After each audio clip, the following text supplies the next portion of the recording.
बिस्मिल्लाहिर्रहमानिर्रहीम। अस्सलाम वालेकुम नादरीन, मैं हूं सलमान ख़ान और आप देख रहे हैं गुफ्तार चैनल। बात करेंगे आज हम एचिसन्स के प्रिंसिपल मिचेल थॉमसन की। ये ऑस्ट्रेलियन निजात प्रिंसिपल है और इनकी बहुत अच्छी खिदमात हैं। आज इन्होंने आपको पता है कि रिज़ाइन दे दिया है। बैकग्राउंड स्टोरी क्या बनी या वजह क्या बनी वो हम डिस्क्राइब करते हैं, लेकिन इससे पहले ज़रा मैं थोड़ा सा ये बता दूं, क्योंकि मेरा ताल्लुक़ ख़ुद भी एजुकेशन से है। हमारे यहाँ एजुकेशन के कुछ इदारे रह गए थे जो इन पॉलिटिशियंस की नज़र नहीं हुए थे, जो इनसे बच गए थे। यानी अगर आप नून लीग के जो लोग हैं उनका वतीरा देखें, अगर आप इनके जितने भी MNAs हैं इनको देखें, यानी मैं ख्वाजा आसिफ की बात करूँगा, जब भी वो बोलते हैं तो लम्स के ख़िलाफ़ बोलेंगे, जब भी वो बोलेंगे तो पाकिस्तान के किसी इदारे के ख़िलाफ़ बोलेंगे, जब भी वो बोलेंगे तो पाकिस्तान के किसी हॉस्पिटल के ख़िलाफ़ यानी शौकत खानम के बारे में बोलेंगे। ज़रा मुझे बताएं तो सही, नून लीग और ख़ासकर मुझे पीपल्स पार्टी बताएं, क्या इन्होंने कोई एक हॉस्पिटल बनाया जिसकी रेपुटेशन ऐसी हो जैसे कि शौकत खानम की हैं, जैसे कि लम्स की हैं, जैसे कि अलकादिर ट्रस्ट किया? क्या इन्होंने कोई ऐसी चीज़ बनाई? तो बनी बनाई चीज़ों को ये ख़राब क्यों करते हैं? इन क्या वजह है ऐसी कि ये जनाब आते हैं और सारा का सारा निज़ाम, सारा का सारा जो है वो सिस्टम धर्म भरम कर लेते हैं। अब आपको पता है कि मिचेल थॉमसन ने रिज़ाइन क्यों दिया है। गवर्नर बलीगुर रहमान साहब, जिनकी साल से खिदमात हैं नून लीग के लिए, ये 2008 में भी NA 185 बहावलपुर से और 2013 में भी NA 185 बहावलपुर से जो है ये वहाँ के वो बने थे MNA, और किसी वक्त इन्होंने एजुकेशंस की फील्ड में भी काम किए हैं। ठीक है, ये पढ़े लिखे होंगे, सादिक पब्लिक स्कूल के ये पढ़े लिखे हैं, A लेवल किया है और होंगे, लेकिन अपनी डिग्री से ज़्यादा इनके पास जो है वो नवाज़ शरीफ और इन लोगों को की खिदमात हैं कि इन्होंने उनको नवाजना है। जनाब अहद चीमा के 3 बच्चों को क्या करना है, एचिसन कॉलेज में फ्री कर दिया जाए। वो बच्चे ना स्कूल आते हैं ना कॉलेज आते हैं। एक स्कूल का एक सेटअप होती है, एक लीडरशिप होती है, एक मैनेजमेंट होती है। अगर कोई नहीं आता तो उसे निकाल दिया जाता है, फीस आपको देनी है, और फीस माफ़ी भी किसकी हो रही है? अहद चीमा की, जो करोड़ों अरबों खरबों के ऑलरेडी अरबपति है। और जब बलीगुर रहमान तक आती है तो कहते हैं कि 3 बच्चों की अगर एचिसन फीस नहीं होगी तो क्या हो जाएगा, एचिसन कॉलेज को क्या होगा? ये वो है। अब मैं आपको बैकग्राउंड स्टोरी बताता हूँ कि इसके पीछे कहानी क्या है।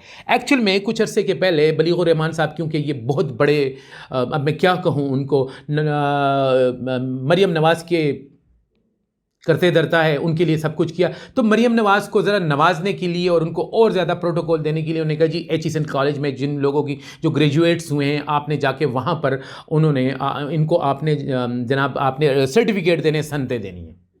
एचिसन के बच्चे बाशऊर है, समझदार है। उनके पेरेंट्स ने कहा कि हमें इसके हाथ से नहीं चाहिए, बच्चों ने कहा कि हमें भी नहीं चाहिए। 3000 एप्लीकेशन लिखी गई, जितने बच्चे पढ़ते उन्होंने कहा जी अगर मरियम नवाज़ आई तो एचिसन कॉलेज में, क्योंकि एचिसन कॉलेज के एक्स स्टूडेंट हैं इमरान खान, तो इमरान खान जिंदाबाद के नारे लगेंगे, इमरान खान के नारे लगेंगे। फिर जब जो सिचुएशन ये हुई और जो कुछ इसके साथ हो रहा है मरियम नवाज़ के लिए, तो इन्होंने यही समझा, लेकिन बदला के वहाँ ना जाया जाए, लेकिन बदला तो इसके खून में रचता है ना, बसता है। बलीगुर रहमान साहब ने क्या किया, यानी वो बिल्कुल इस तरह की सिचुएशन हो गई, वो भेड़ और भेड़िया की कहानी, कि भेड़ के बच्चे को भेड़िए ने कहा कि तूने नहीं किया होगा तो तेरी माँ ने किया होगा, बस कुछ से हड़प करना था तो किसी न किसी तरीके से ये करना था। अच्छा, वो बैठा हुआ एक शख्स जो था वो ऑस्ट्रेलियन था, वो एक चीज़ों पे कंप्रोमाइज नहीं करता था, लेकिन क्यों? अपना बदला लेना था। और मरियम नवाज़ क्या समझती है, बलीगुर रहमान साहब क्या समझते हैं, दाढ़ी रखने से आप क्या मुअज़्ज़ज़ हो जाएंगे और मुअज़्ज़म हो जाएंगे? बिल्कुल भी नहीं होंगे।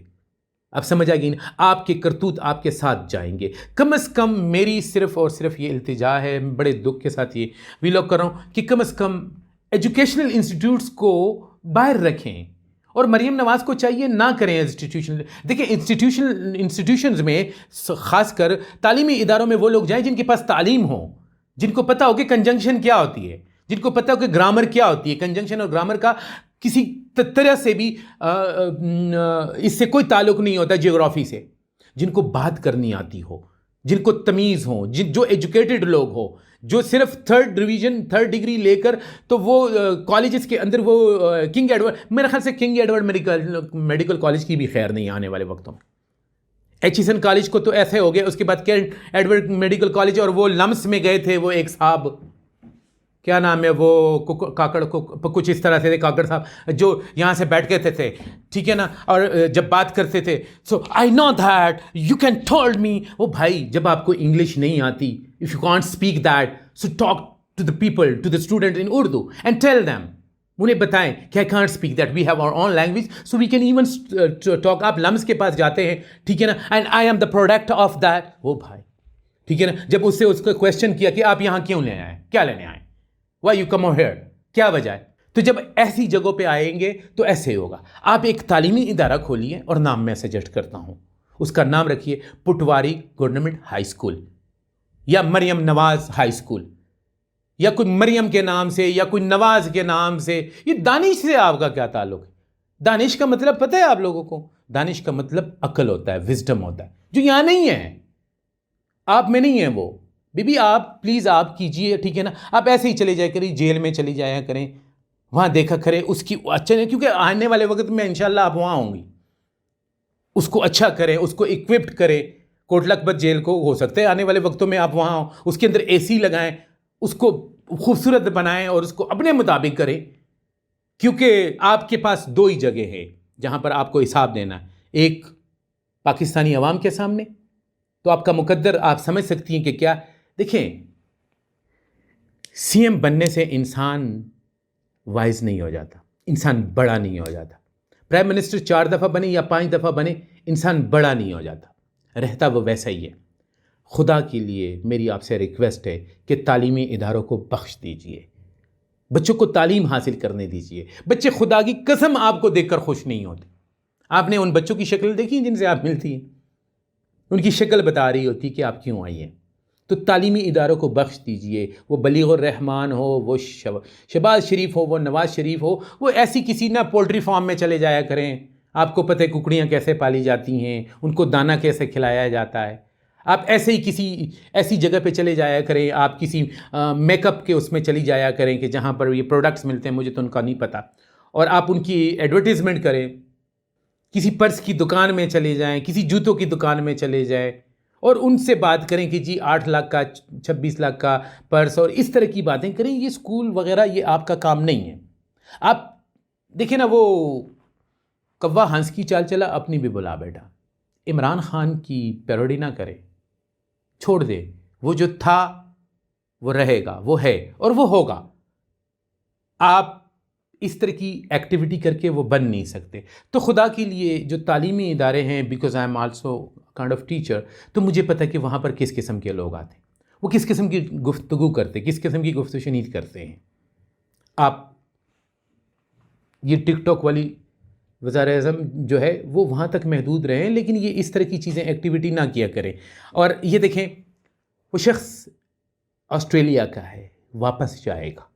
अभी भी उसने एक नोट लिखा है, जिस नोट के अंदर आप वो नोट सोशल मीडिया पे आप वो देख लें कि जिसमें लिखा गया है साफ़ तरीके से कि ये एक इदारा है और इसके लीडरशिप मैनेजमेंट का इख्तियार एचिसंस के मैनेजमेंट को है। कोई गवर्नर जो है इसको नहीं चला सकता, क्योंकि उनके पास जब ये चीज़ें आई तो उन्होंने उसको रद्द कर दिया। उसने कहा किसी की फ़ीस कम नहीं होगी, बल्कि बाकायदा ये कि बच्चे उनके स्कूल आए या उनको नाम काट दिया जाएगा। बल्कि यहाँ तक कहा था कि जनाब वो बच्चों को गोल्ड मेडल भी दिया जाए। किस बच्चे को गोल्ड मेडल दिया जाए? जो न पढ़ सकता है, न पढ़ने के काबिल हैं, जो मरियम नवाज़ जैसे बच्चे हैं, उनको गोल्ड मेडल दिए जाए। तो उससे भी उसने इनकार कर दिया बाकायदा उसे। लेकिन उसके बावजूद गवर्नर ने अपना असर रसूख इस्तेमाल करके उनकी फ़ीस भी कम कर दी और उनको स्कूल में भी लाया। तो भाई आपने बाहर का एक इस लेवल का बंदा बिठाया, उन लोगों को वो रिस्पेक्ट, डिग्निटी उनके लिए आगे है। वो आपकी तरह नहीं है, सही है, कोई कुछ भी कहे और वो कुछ भी करे। बहरहाल जो इन्होंने करना है वो तो करना ही है। मेरे और आपके समझाने से या कहने से ये थोड़े समझेंगे। इनके पास जो टीम है वो इनको बताती हैं कि मैडम आपने क्या करना है और कैसे करना है। चलें, हम सिर्फ दुआ ही कर सकते हैं कि या अल्लाह इन लोगों से हमारे तालीमी इदारे, हमारे तमाम इदारे, हमारी आवाम सबको बचा, क्योंकि इन्होंने जो जिस तरह से ये लोग आए हैं और जिस तरह से ये छा गए हैं ना, तो ये मुल्क का बेड़ा गर्क कर देंगे। बाकी इस मुल्क का दो ही है कि या तो अल्लाह ही हाफिज़ है या फिर हमारी आवाम अभी भी कहीं ना कहीं, जबकि उनके दिल टूट चुके हैं, उनकी उम्मीदें ख़त्म हो चुकी हैं, उनकी आरज़ुओं को इन्होंने ख़त्म कर दिया, यानी कि यूँ समझिए कि उनको ठोकर ऐसे लगाई है कि वो किसी का, लेकिन फिर भी वो पाकिस्तान के लिए, पाकिस्तान का नारा लगाते हैं, पाकिस्तान जिंदाबाद, पाकिस्तान के लिए दुआ करते हैं। हमारी भी दुआ है पाकिस्तान के लिए, पाकिस्तान जिंदाबाद।